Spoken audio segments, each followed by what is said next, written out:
You ever notice how much easier it is to romanticize the past than to imagine a better future? The past feels solid, safe, like a warm, blurry movie you can press play on when real life gets too sharp. But hope asks for trust. Hope demands risk. And when you've survived enough disappointment, sometimes memory feels easier than belief.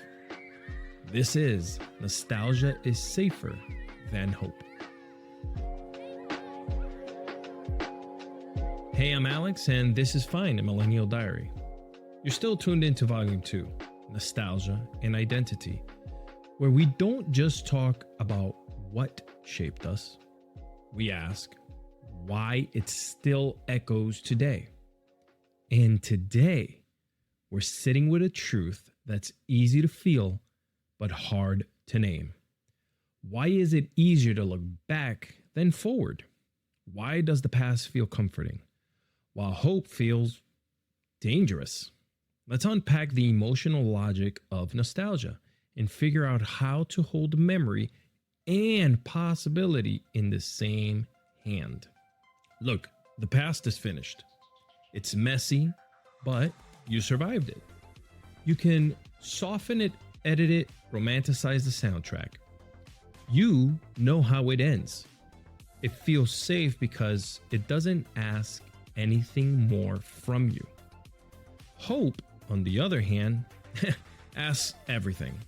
And for a generation raised on instability, safety is seductive. So we go back to the shows, to the songs, the feelings we know, because they don't disappoint us. Now, hope isn't passive. Hope is a gamble. It says, I believe in a version of life I haven't met yet.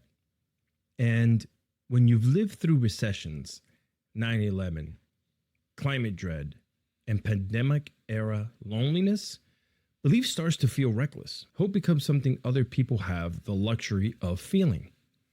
So you go back to what you remember. To the time when your favorite cartoon came on and everything was okay for 22 minutes. To the mall food court. To a time when joy didn't require so much permission. Because moving forward takes faith. And faith takes energy. And some days, we are just too tired. Let's be real. There's nothing wrong with comfort. But sometimes, nostalgia becomes a wall. A place we hide. We trick ourselves into thinking the best already happened. That the future can't compete with the past. That peak joy was in 1999. But that's fear talking. That's grief. That's the part of us that remembers being hurt for hoping. And if we're not careful, we start living like we've already peaked. We treat memory like a destination instead of a reference point. We stop reaching. We stop dreaming. So here's the question. Is nostalgia safer than hope? Yeah, it is. It's known. It's comforting, but it's not better because nostalgia doesn't give you anything new. It just reminds you of what you've already had.